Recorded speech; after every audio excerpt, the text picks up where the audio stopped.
প্রিয়দর্শন নায়ার একজন সফল চিত্রনাট্যকার এবং পরিচালক। তিনি মালায়ালাম ভাষায় বহু বিখ্যাত ছবি করেছেন। মালায়ালাম চলচ্চিত্রে আকর্ষণীয় সিনেমাটোগ্রাফি এবং উচ্চমানের ব্যাকগ্রাউন্ড মিউজিক ব্যবহার তিনি করেছেন। বলিউডে তিনি মালায়ালাম চলচ্চিত্রে রিমেক তৈরির জন্য প্রসিদ্ধ। তার তৈরি হিন্দি ছবিগুলো মূলত কমেডি ঘরানার হলেও মালায়ালামে তিনি থ্রিলারধর্মী ছবিও তৈরি করেছেন। অবশ্য তার কমেডি ছবিগুলোতে শুধু হাসি মজা নয়, দুঃখ দুর্দশাও সমানভাবে দেখানো হয়। আমাদের আজকের প্রতিবেদনের মূল প্রতিপাদ্য অবশ্যই হিন্দি কমেডি ছবি। তবে তার আগে তার প্রথম জীবনের দিকে একটু চোখ ফিরিয়ে নেওয়া যাক। কেরালার তিরুবনন্তপুরমে তার জন্ম হয় 30শে জানুয়ারি 1957-তে। তার পিতা পূজাপুরম সোমেন নায়ার ছিলেন মালায়ালাম ভাষার খ্যাতিমান নাট্যকার। প্রিয়দর্শনের জীবনেও পিতার প্রভাব পড়েছিল। কলেজ জীবনে সাহিত্য চর্চায় মগ্ন থাকতেন। মালায়ালাম ফিল্ম স্টার মোহনলাল ছিলেন তার বন্ধু। এছাড়াও গায়ক এমজি শ্রীকুমার এবং প্রযোজক সুরেশ কুমারও ছিলেন তার বন্ধু তালিকায়। প্রিয়দর্শন ঘটনাক্রমে চলচ্চিত্র জগতে প্রবেশ করেছিলেন বলে জানা যায়। মালায়ালাম ভাষায় তার প্রথম সিনেমা পুচক্কুরু মুককুটি একটি ব্লকবাস্টার ছিল। 4 ছবিতে স্ল্যাপস্টিক কমেডির ব্যবহার বহুলভাবে হয়। মালায়ালাম ছবিতে তার উল্লেখযোগ্য কাজ হল চিথোরাম ও কিলুক্কাম।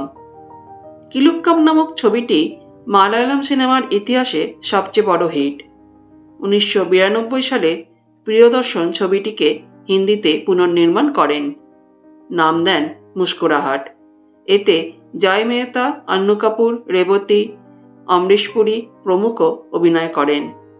কিন্তু বলিউডে তার প্রথম প্রজেক্ট ব্যর্থ হয়। তবে তার প্রথম সফল হিন্দি ছবি ছিল গার্দিশ। এটিও মালায়ালাম ছবি কিরিদামের রিমেক। হিন্দিতে তার দ্বিতীয় সফল ছবি বিরাসাত, এটিও একটি তামিল ছবির রিমেক। এখন যদি বলিউডের শ্রেষ্ঠ হাসির ছবির তালিকা তৈরি করা যায়, তাহলে অবশ্যই তার মধ্যে প্রিয়দর্শনের পরিচালিত একাধিক ছবি অবশ্যই থাকবে। আজকে আমরা প্রিয়দর্শনের 5টি শ্রেষ্ঠ কমেডি ছবির বাছাই করতে চলেছি। তাহলে চলুন শুরু করা যাক। প্রথমেই থাকবে হেরাফেরি। 2000 সালে মুক্তি পেয়েছিল ছবিটি। মুখ্য ভূমিকায় ছিলেন অক্ষয় কুমার, সুনীল শেট্টি, পরেশ রাওয়াল প্রমুখ। ছবিতে এই ট্রায়োর অভিনয় ছিল অসাধারণ। পরেশ রাওয়াল অভিনীত বাবুরাও ছবিটি হিন্দি ছবির জগতে আইকনিক ক্যারেক্টার হয়ে রয়েছে। এই ছবিটি 1989-এর মালয়ালি ছবি রামজি রাও স্পিকিংয়ের হিন্দি রিমেক। গল্পের কাহিনী বাড়িওয়ালা বাবুরাম আপ্তে ও তার 2 ভাড়াটিয়া রাজু এবং শ্যামের জীবনকে ঘিরে আবর্তিত হয়। অর্থাভাবে পীড়িত এই 3 জন একটি কস কানেকশনের মাধ্যমে মুক্তিপণের ফোন পায়। তারপর ছবিতে আসে অনেক সাবপ্লট এবং অফুরন্ত হাসির মুহূর্ত। ছবিটি চূড়ান্তভাবে বাণিজ্য সফল হয় এবং কাল্ট ক্লাসিকে পরিণত হয় কিছুদিনের মধ্যেই। তালিকার পরের ছবিটি 2003 সালে মুক্তিপ্রাপ্ত হাঙ্গামা। ছবিতে অভিনয় করেছিলেন অক্ষয় খান্না, পরেশ রাওয়াল, লিউ সেন, আফতাব শিবদাসানি, সোমা আনন্দ প্রমুখ। এই ছবিটিও প্রিয়দর্শনের মালায়ালি ছবি পুচাক্কুরু মুকুটির হিন্দি রিমেক। অবশ্য বলা হয় ছবির গল্প চার্লস ডিকেন্সের নাটক দ্য স্ট্রেঞ্জ জেন্টলম্যান থেকে অনুপ্রাণিত। অঞ্জলি ওরফে রিমি বাড়ি থেকে পালিয়ে মুম্বাই আসে চাকরির খোঁজে। সেখানে নন্দু আপ্তে ওরফে আফতাব রিমিকে পছন্দ করতে শুরু করে। ওদিকে আবার রিমির বস অভিনয় অক্ষয় খান্নাও রিমিকে পছন্দ করতে শুরু করে। এই প্রেম তিকোণ ছবিতে তৈরি করে অসংখ্য হাসির মুহূর্ত। আবার পরেশ রাওয়াল সস্ত্রীক মুম্বাইতে এসে পৌঁছান। তার স্ত্রীর নামও অঞ্জলি। অভিনয় সোমা আনন্দ। দুজনের নাম অঞ্জলি হওয়ায় তৈরি হয় কনফিউশন। এই ছবিটিও সুপারহিট হয়েছিল। তৃতীয় স্থানে রয়েছে ভাগম ভাগ। এটি মুক্তি পেয়েছিল 2006 সালে। অভিনয়ে ছিলেন অক্ষয় কুমার, পরেশ রাওয়াল, গোবিন্দা, লারা দত্তা প্রমুখ। এটি কমেডি থ্রিলার ঘরানার ছবি। এটি মালায়ালাম ছবি মান্নান মাথাই স্পিকিং এর উপর আধারিত। ফিল্মটি একটি থিয়েটার গ্রুপের কথা বলে, যার প্রধান পরেশ রাওয়াল। গোবিন্দা এবং অক্ষয় কুমার এই গ্রুপেরই অভিনেতা। লন্ডনে একটি শো করতে গিয়ে তারা ঘটনাচক্রে একটি হত্যাকাণ্ডের সাথে জড়িয়ে পড়ে। চলচ্চিত্রটি 22শে ডিসেম্বর মুক্তি পেয়ে মিশ্র সাড়া পায়, কিন্তু পরবর্তীতে বাণিজ্যিকভাবে সফল হয় এবং বছরের 9ম সর্বোচ্চ আয় করা ছবি হয়ে ওঠে।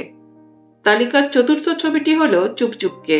অভিনয় করেছিলেন শাহিদ কাপুর, করিনা কাপুর, ওম পুরী, পরেশ রাওয়াল, সুনীল শেট্টি, রাজপাল যাদব, অনুপম খের প্রমুখ।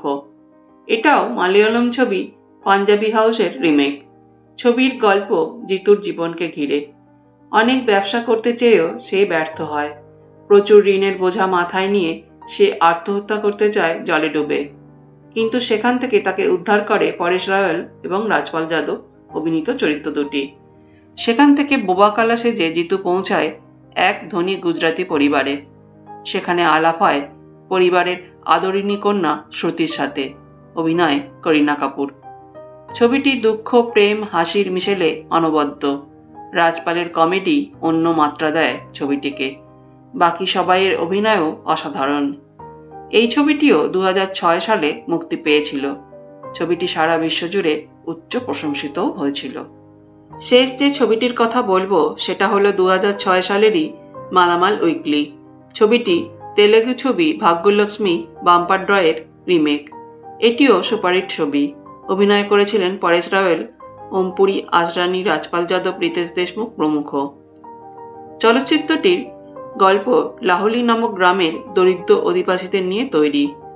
সেখানকার বেশিরভাগ সম্পত্তি জমিদারনি করমকালীর কাছে বন্ধক রাখা আছে। গ্রামের একমাত্র শিক্ষিত মানুষ লীলারাম ওরফে পরেশ রাওয়াল লটারির ব্যবসা করে। একদিন তার বিক্রিত একটি লটারির টিকিটে ফার্স্ট প্রাইজ পায়। সবাই সেই প্রাইজ মানি হাতাতে চায়। পুরো গ্রাম লেগে পড়ে অর্থ উদ্ধারে। এর মধ্যে চলে একটি প্রেম কাহিনীও। আবার অর্থ উদ্ধার করতে গিয়ে সবাই জড়িয়ে পড়ে একটি ডেড বডির সাথেও। এখন সত্যিই কি তারা পাবে লটারির অর্থ? এই ছিল আজকের আমাদের best 5 Hindi comedy movie directed by Priyadarshan. কোনটা আপনাদের প্রিয় কমেন্ট বক্সে অবশ্যই বলে যাবেন। আগামী 30শে জানুয়ারি প্রিয়দর্শনের 67তম জন্মদিন। তার জন্য রইল অফুরন্ত শুভেচ্ছা।